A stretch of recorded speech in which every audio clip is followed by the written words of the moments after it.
अतः भक्तों के हितकारी अपना शरण विरद याद करके मुझे त्यागिए नहीं। मेरे स्वामी, गुरु, पिता, माता सब कुछ आप ही हैं। आपके चरण कमलों को छोड़कर मैं कहाँ जाऊँ?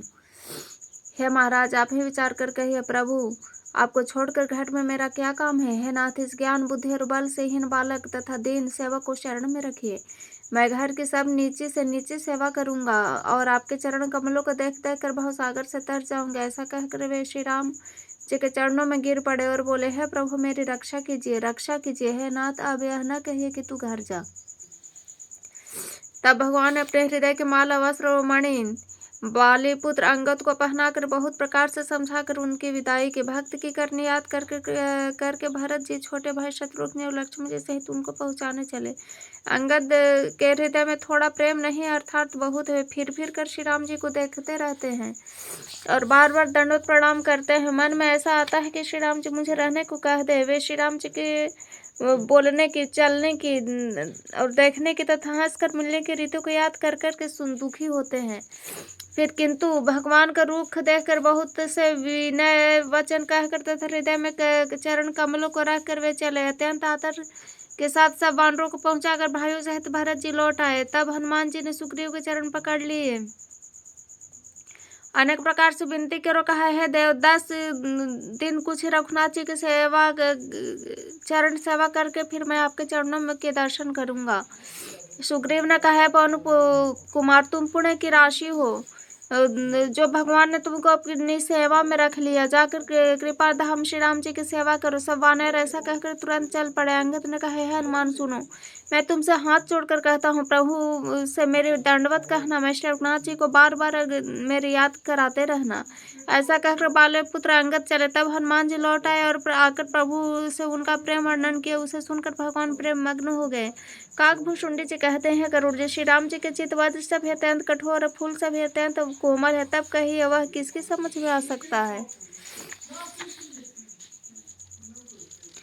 फिर कृपालु श्री राम जी ने निषाद राज को बुला लिया, उसे भूषण वस्त्र प्रसाद में दिए। फिर अब तुम घर जाओ, ऐसा कहकर उन्हें जाने को कहा। वहाँ मेरा स्मरण करते रहना और मन, वचन तथा कर्म से धर्म के अनुसार चलना।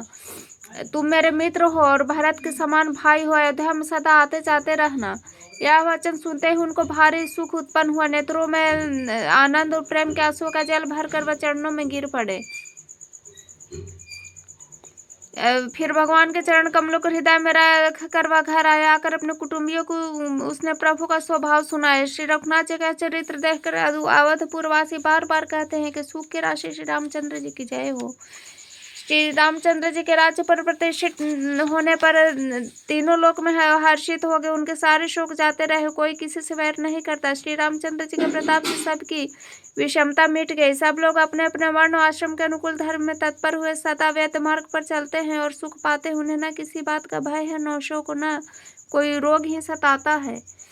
राम राज्य में दैहिक, दैविक और भौतिक ताप किसी को नहीं व्यापते। सब मनुष्य परस्पर प्रेम करते हैं। वेदों में बताई हुई नीति में तत्पर रहकर अपने अपने धर्म का पालन करते हैं। धर्म अपने अपने चारों चरणों से जगत में परिपूर्ण हो रहा है। स्वप्न में भी कहीं पाप नहीं है। पुरुष और स्त्री सभी परम भक्ति के परायण और सब भी परम गति के अधिकारी है। छोटी अवस्था में मृत्यु नहीं होती, न किसी को कोई पीड़ा होती है। सभी के शरीर सुंदर और निरोग है। न कोई दरिद्र है, न कोई दुखी है, न दीनही है, न कोई मूर्ख है, न कोई शुभ लक्षणों से हीन है। सभी दंभ रहित है, धर्मपरायण है। पुण्यात्मा पुरुष और स्त्री सभी चतुर और गुणवान है। सभी गुणों का आदर करने वाले पंडित हैं तथा सभी ज्ञानी और सभी कृतज्ञ हैं। कपट चतुराई किसी में नहीं है। पक्षीराज गरुड़ जी, सुनिए, श्री राम के राज्य में जड़ चेतन सारे जगत में काल कर्म स्वभाव गुण से उत्पन्न हुए दुख किसी को भी नहीं होते। अयोध्या में श्री रघुनाथ जी 7 समुद्रों की मेखला वाली पृथ्वी के एकमात्र राजा है, जिनके एक रोम में अनेकों ब्रह्मांड है। उनके लिए 7 द्वीपों की प्रभुता कुछ अधिक नहीं है, बल्कि प्रभु उस महिमा को समझ लेने पर तो यह कहने में कि उनकी बड़ी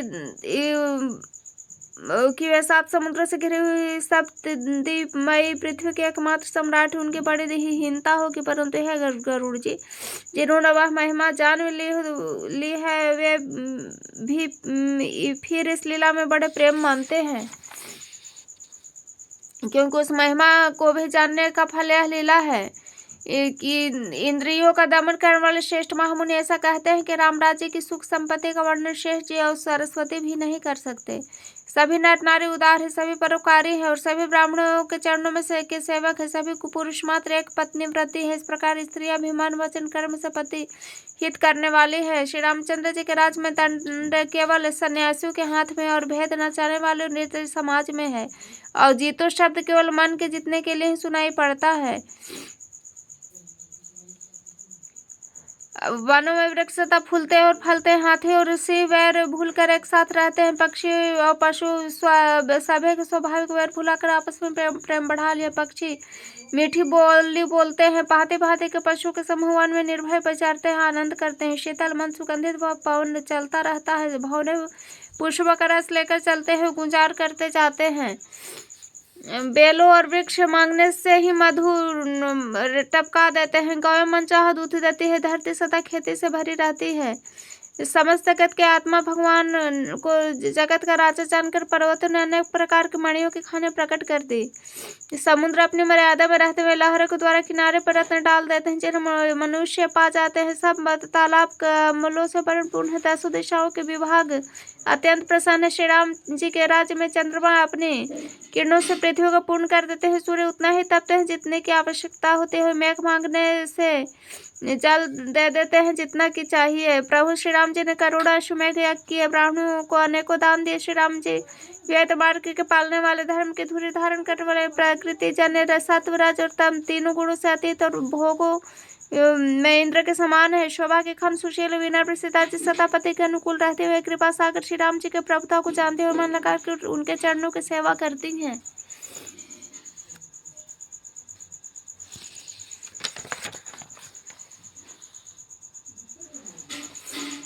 यद्यपि घर में बहुत से अपार दास दासियां हैं, वे सभी सेवा की विधि में कुशल हैं, तथापि स्वामी की सेवा का महत्व जानने वाली श्री सीता जी घर की सभी सेवा अपने ही हाथों में से करती हैं, श्री राम जी के आज्ञा का अनुसरण करती हैं। कृपा कर सागर श्री राम जी इस प्रकार से सुख मानते हैं, श्री जी वही करती हैं, क्योंकि वे सेवा की विधि को जानने वाली है। घर में कौशल्या आदि सभी सासुओं की सीता जी सेवा करते, उन्हें किसी बात के मान और वध नहीं है। शिव जी कहते हैं, उमा जगत जननी रमा ब्रह्मा आदि देवताओं से वंदित और सदा आनंदित हैं। देवता जिनका कृपा कटाक्ष चाहते हैं, परंतु उनकी ओर देखती भी नहीं, वे ही लक्ष्मी जी अपने स्वभाव को छोड़कर श्री रामचंद्र जी के चरण बिंदु में प्रीति करती है। सब भाई अनुकूल रहकर उनकी सेवा करते हैं। श्री राम जी के चरणों में उनका अत्यंत अधिक प्रीति है, वे सदा प्रभु का मुखर बिंद ही देखते रहते हैं। कृपालु श्री राम जी का कभी हमें कुछ सेवा करने को कहें।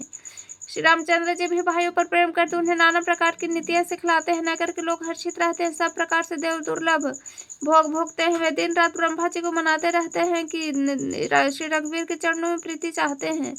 सीता जी के लव और कुश 2 पुत्र उत्पन्न हुए, जिनका वेद पुराणों ने वर्णन किया है। वे दोनों विजय विख्यात नम्र गुणों के धाम है, अत्यंत सुंदर मानुष श्री हरि के प्रतिबिंब ही हो। 2 पुत्र सभी भाइयों के हुए, जो बड़े ही सुंदर गुणवान और सुशील थे, जो बौद्धिक ज्ञान वाणी इंद्रियों से परे जन्मा है तथा माया मन और गुणों के परे महेशानंद भगवान श्रेष्ठ नर लीला करते हैं। प्रातःकाल सरयू जी में स्नान करके ब्राह्मणों सज्जनों के साथ सभा में बैठते हैं। वशिष्ठ वेद और पुराणों की कथाएं करते हैं। श्री राम जी सुनते हैं तो वे सब जानते हैं। वे भाइयों के साथ लेकर भोजन करते, उन्हें देखकर सब माताएं आनंद से भर जाती हैं। भरत जी शत्रुघ्न दोनों भाई हनुमान जी सहित उपवन में जाकर वहां बैठकर श्री राम जी के गुणों की कथाएं पूछते हैं। श्री राम जी और हनुमान जी अपनी सुंदर बुद्धि से उन गुणों में गोता लगाकर उनका वर्णन करते हैं। श्री रामचंद्र जी के निर्मल गुणों को सुनकर दोनों भाई अत्यंत सुख पाते हैं और विनय करके बार बार कहलवाते हैं। सब यहाँ घर घर में पुराणों और अनेकों प्रकार के पवित्र रामचरित्र की कथा होती है। पुरुष और स्त्री सभी श्री रामचंद्र जी का गुणगान करते हैं। इस आनंद में दिन रात बीतना भी नहीं जान पड़ता। जहाँ भगवान स्वयं श्री राम जी राजा होकर विराजमान हो, सवतपुर के निवासियों के सुख संपत्ति का समुदाय वर्णन करना शेष भी नहीं जानते। नारद और आदि सनक आदि मुनीश्वर सब कौशल श्री राम जी के दर्शन के लिए प्रतिदिन अयोध्या आते हैं। उस देवनगर को देखकर वैराग्य भुला देते हैं। स्वर्ण और रत्नों से बने हुए अटारी, उनमें मणियों रत्नों के अनेकों रंग की सुंदर ढली हुई फर्श नगर के चारों ओर अत्यंत सुंदर परकोटा है, जिस पर सुंदर रंग बिरंगे कंगूरे बने हैं, मानो नवग्रहों ने बड़े भारी सेना बनाकर अमरावती को आकर घेर लिया हो। पृथ्वी पर अनेकों रंगों के कांचों की रगाज बनाई गई है, जिसे देखकर श्रेष्ठ मुनियों का भी मन नाच उठते हैं। उज्ज्वल महल ऊपर आकाश को चूम रहे हैं, महलों पर कलश है, वे दिव्य प्रकाश से मनुष्य सूर्य चंद्रमा प्रकाश को भी निंदा करते हैं। महलों में बहुत से मणियों से रचे हुए झरोखे सुशोभित है, घर घर में मणियों के दीपक शोभा पा रहे हैं। घरों में मणियों के दीपक शोभा दे रहे हैं। मूंगों की बनी हुई देहलियां चमक रही है, मणियों के खंभे मरकत मणियों से बनी हुई सोने की दीवारें ऐसे सुंदर मानो ब्रह्मा जी ने खास तौर से बनाई हो। महल सुंदर मनोहर विशाल, उन सुंदर स्फटिक के आंगन बने हैं, प्रत्येक द्वार पर बहुत से खरादे हुए हीरो से जड़े हुए सोने की किवाड़ है। घर घर में सुंदर चित्रशालाएं हैं, जिनमें श्री राम जी के चित्र बड़ी सुंदरता के साथ संवार कर अंकित किए हैं, जिन्हें देखकर मुनि देखते हैं तो वे उनको भी चित्त चुरा लेते हैं। सभी लोगों ने भिन्न भिन्न प्रकार के पुष्पों के वाटिकाएं यत्न करके लगा रखी, जिनमें बहुत जातियों की सुंदर और ललित लताएं सदा बसंत की तरह फूलती रहती है। भौरे मनोहर स्वर से गुंजार करते हैं, सदा तीनों प्रकार की सुंदर वायु बहती रहती है। बालकों ने बहुत से पक्षी पाल रखे हैं, जो मधुर बोली बोलते हैं, उड़ने में सुंदर लगते हैं।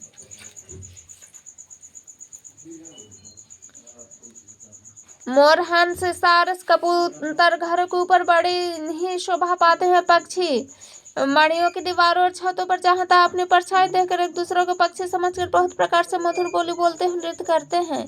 बालक तोता मैनों को पढ़ाते हैं। कहो राम रघुपति जगपालक, राजद्वार सब प्रकार से सुंदर है, गलियां चौराहे बाजार सभी सुंदर है। सुंदर बाजार जो वर्णन करते नहीं बनता, वहाँ वस्तुएं बिना ही मूल्य मिलती हैं। जहाँ स्वयं लक्ष्मीपति राजा हो, वहाँ की संपत्ति का वर्णन कैसे किया जाए। बजाज शराब आदि मणि के व्यापारी बैठे हुए ऐसे जान पड़ते हैं मानो अनेक कुबेर हुई। स्त्री पुरुष बच्चे बूढ़े जो भी हो, सभी सुखी सदाचारी और सुंदर है। नगर के उत्तर दिशा में सरयू बह रही है, जिसका जल निर्मल और गहरा है। मनोहर घाट बंधे हुए हैं, किनारे पर जरा भी कीचड़ नहीं है। अलग कुछ दूरी पर सुंदर घाट है, जहाँ घोड़ों और हाथियों के ठट जल पिया करते हैं। पानी भरने के लिए बहुत से जनाजे के घाट जो बड़े ही मनोहर है, जहाँ पुरुष स्नान नहीं करते। राजघाट सब प्रकार से सुंदर और श्रेष्ठ है, जहाँ चारों वर्णों के पुरुष स्नान करते हैं। सरयू जी के किनारे किनारे देवताओं के मंदिर हैं, जिनके चारों ओर सुंदर पूर्ण बगीचे हैं। नदी किनारे कहीं कहीं विरक्त और ज्ञानपरायण मुनि सन्यासी निवास करते हैं। सरयू जी के किनारे किनारे सुंदर तुलसी जी के झुंड बहुत से पेड़ मुनियों ने लगा रखे हैं। नगर की शोभा तो कुछ कही नहीं जाती। नगर के बाहर ही भी परम सुंदरता है। श्री अयोध्यापुरी के दर्शन करते ही संपूर्ण पाप भाग जाते हैं। वन उपवन बावलिया तालाब सुशोभित है। अनुपम बावलिया तालाब मनोहर तथा विशाल कुएं शोभा दे रहे हैं, जिसकी सुंदर सीढ़ियां निर्मल जल देखकर देवता और मुनि तक मोहित हो जाते हैं। तालाबों में अनेकों रंग के कमल खिल रहे हैं, अनेकों पक्षी कूच रहे हैं, भौरे गुंजार कर रहे हैं। परम रमणीय बगीचे कोयल और पक्षियों के सुंदर बोले से मानो राह चलने वालों को बुला रहे हों। स्वयं लक्ष्मीपति भगवान जहाँ राजा उस नगर का कहीं वर्णन किया जा सकता है। अणिमा आदि आठों सिद्धियां समस्त सुख संपत्ति अयोध्या में छा रही है। लोग जहाँ तहाँ श्री रघुनाथ जी के गुण गाते हैं और बैठकर एक दूसरे को यही सीख देते हैं कि शरणागत का पालन करने वाले श्री राम जी को भजो। शोभाशील रूप और गुणों के धाम श्री रघुनाथ जी को भजो। कमल नयन और सांवले शरीर वालों को भजो। पलक जिस प्रकार नेत्रों की रक्षा करते हैं, उसी प्रकार अपने सेवकों की रक्षा करने वालों को भजो। सुंदर बाण धनुष और तरकस धारण करने वाले को भजो। संत रूपी कमल वन के खिलाने के लिए सूर्य रूप रणधीर श्री राम जी को भजो। काल रूपी भयानक सर्प के भक्षण करने वाले श्री राम रूप गरुड़ जी को भजो। निष्काम भाव से प्रणाम करते हैं ममता का नाश करने वाले श्री राम जी को भजो। लोभ मोह रूपी हरिणों के समूह के नाश करने वाले श्री राम जी की रूप की रात को भजो, कामदेव रूपी हाथी के लिए सिंह रूप तथा सेवकों को सुख देने वाले श्री राम जी को भजो। संशय शोक रूपी घने अंधकार के नाश करने वाले श्री राम रूप सूर्य को भजो। राक्षसी रूपी घने मन को जलाने वाले श्री राम रूप अग्नि को भजो। जन्म मृत्यु के भय को नाश करने वाले श्री जानकी जी सहित श्री रघुवीर को क्यों नहीं भजते।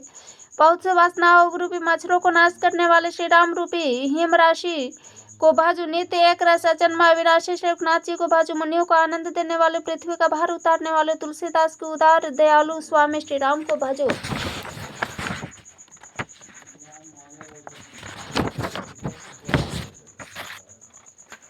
इस प्रकार नगर के स्त्री पुरुष श्री राम जी का गुणगान करते हैं। कृपा निधान श्री राम जी सदा उस पर अत्यंत प्रसन्न रहते हैं। काकभूषण जी कहते हैं, पक्षीराज गरुड़ जी जब से प्रताप रूपी अत्यंत प्रचंड सूर्य उदित हुआ है तब से तीनों लोकों में पूर्ण प्रकाश भर गया है।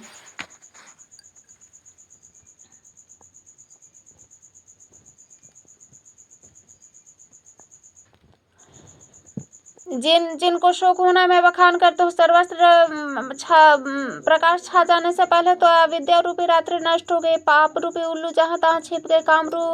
काम क्रोध रूपी कुमुद मुद गए। भांति भांति के कर्म गुण काल स्वभाव चकोर है। जो श्री राम प्रताप रूपी सूर्य के प्रकाश में कभी सुख नहीं पाते। मत्सर डाह मान मोह मद रूपी जो चोर है उनका हुनर कला किसी को भी नहीं जान पड़ता। धर्म रूपी तालाब में ज्ञान विज्ञान है अनेकों प्रकार के कमल खिल उठे। सुख संतोष वैराग और विवेक अनेकों ऊंचा के शोक रहित हो गए। श्री राम प्रताप रूपी सूर्य जिनके हृदय में सदा प्रकाश करता है जिसका वर्ण पीछे से किया गया है वे धर्म ज्ञान विज्ञान सुख संतोष वैराग विवेक बढ़ जाते हैं। और जिनका वर्णन पहले किया गया है अविद्या पाप काम क्रोध कर्म काल गुण स्वभाव आदि नाश को प्राप्त होते नष्ट हो जाते हैं।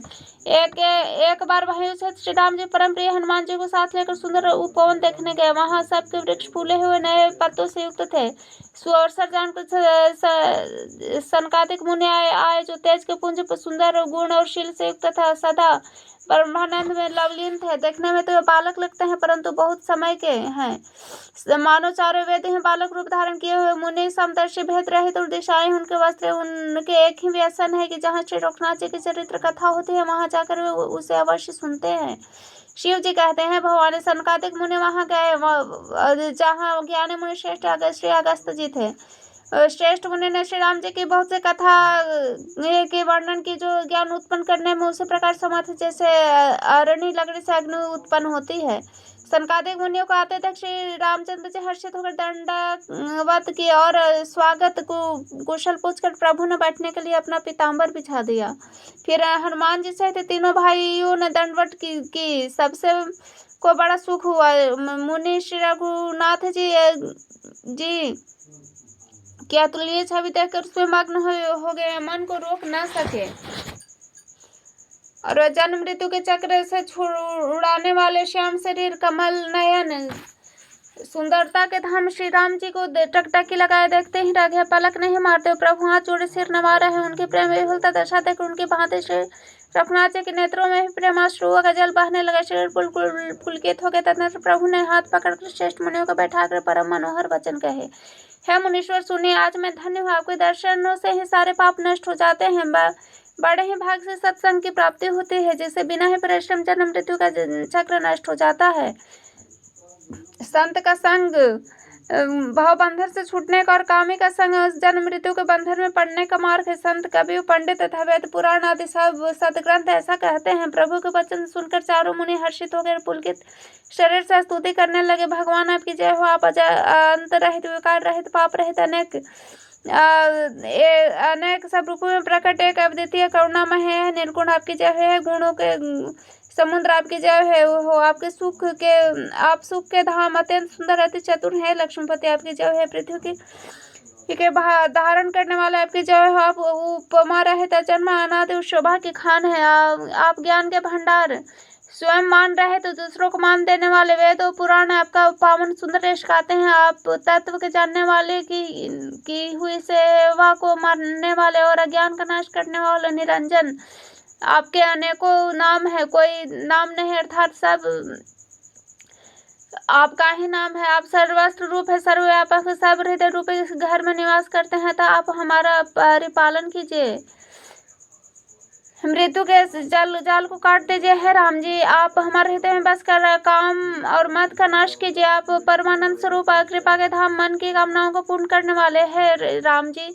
हमको अपनी अविचल प्रेम और भक्ति दीजिए। है रघुनाथ जी, आप हमें अपने अत्यंत पवित्र करने वाले तीनों प्रकार के तापों, जन्म मरण के क्लेशों को नाश करने वाले भक्ति दीजिए। है शरणागतों की कामना पूर्ण करने के लिए कामधेनु कल्प वृक्ष रूप प्रभु प्रसन्न होकर हमें यही वर दीजिए। है रघुनाथ जी, आप जन्म मृत्यु रूप समुद्र को सोखने के लिए अगस्त मुनि के समान है। आप स्वयं में अत्यंत सुलभ तथा सब सुखों के देने वाले हैं। दिन बंधु, मन से उत्पन्न दारुण दुखों को नाश कीजिए। हमसे समदृष्टि का विस्तार कीजिए। आप ईश्वर की आशा, भय और ईर्ष्या आदि के निवारण करने वाले तथा विनय, विवेक, वैराग के विस्तार करने वाले हैं। राजाओं के शिरोमणि, पृथ्वी के भूषण श्री राम जी, संस्कृति रूपी नदी के लिए नौका रूप अपनी भक्ति प्रदान कीजिए।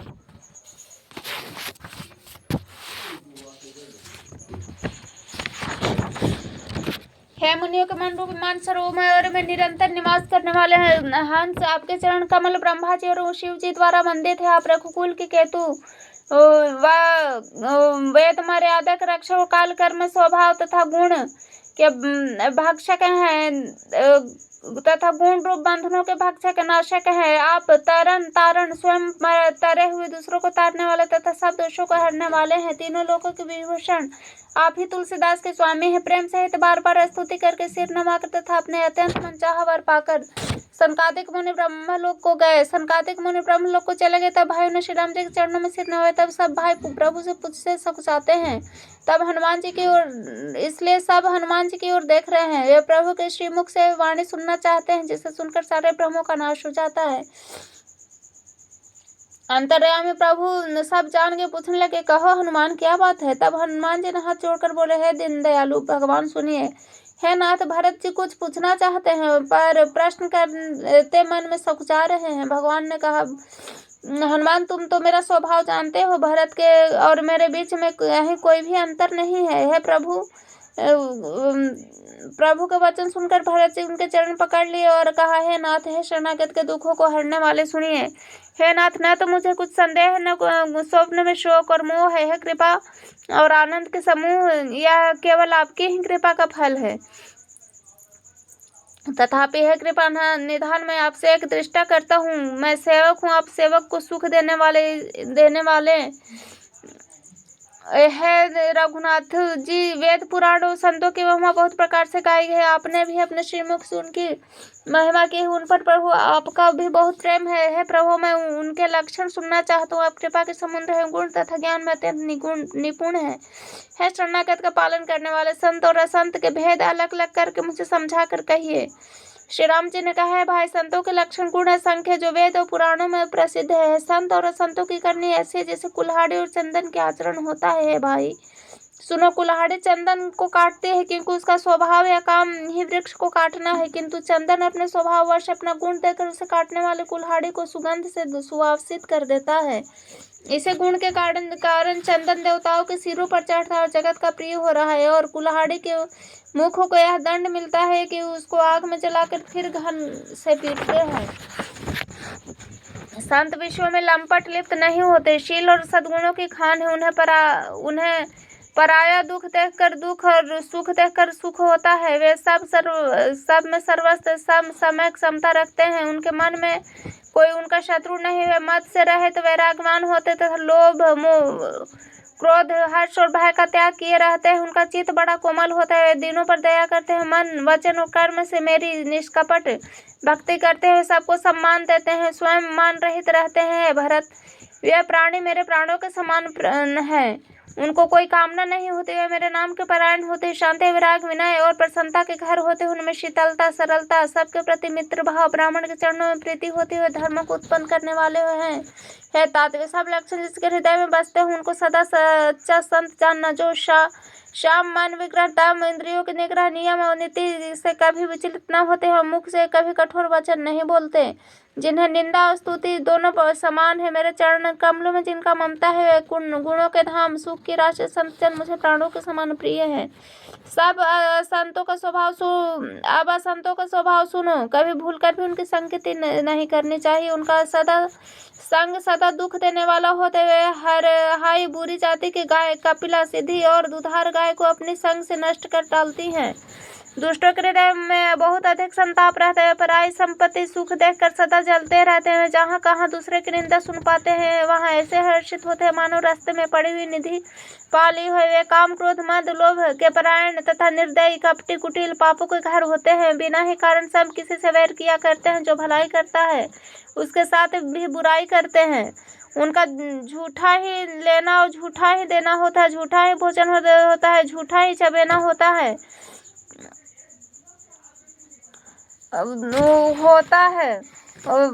ऐसा कठोर हृदय होता है कि वह महान विषैले सांप को भी खा जाता है। वैसे भी ऊपर से मीठे वचन बोलने वाले हैं, परंतु हृदय से बड़े निर्दयी होते हैं। वे दूसरे को जिससे द्रोह करते हैं, पराई स्त्री पराई धन पराई निंदा में आसक्त रहते हैं।